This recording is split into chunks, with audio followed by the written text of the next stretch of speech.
ലോക വൃക്ക ദിനത്തോടനുബന്ധിച്ച് കോഴിക്കോട് മെഡിക്കൽ കോളേജ് ആശുപത്രിയിൽ നെഫ്രോളജി വിഭാഗത്തിന്റെ ആഭിമുഖ്യത്തിൽ തുടർ വിദ്യാഭ്യാസ പരിപാടി സംഘടിപ്പിച്ചു.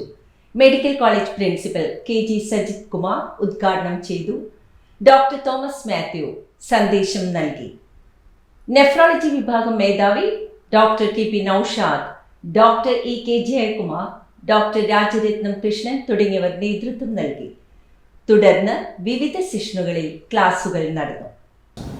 Doctor Binoj P, assistant professor of nephrology, Calicut medical college, and Dr. Shafiq Rahman. The prevalence of persistent, moderate to severe increased albuminuria, that is approximately 15%. And the prevalence of decreased GFR, that is GFR less than 60 among diabetic patients, is around 15%. So you must have all seen this slide. This is presented in every conference. So frailty very significantly.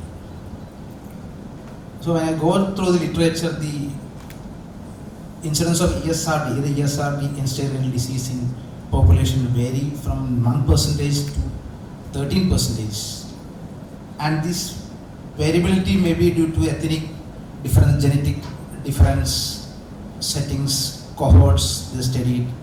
But the many patients of diabetic kidney is not reaching end-stage renal disease because they die before reaching end-stage renal disease due to some cardiovascular mortality.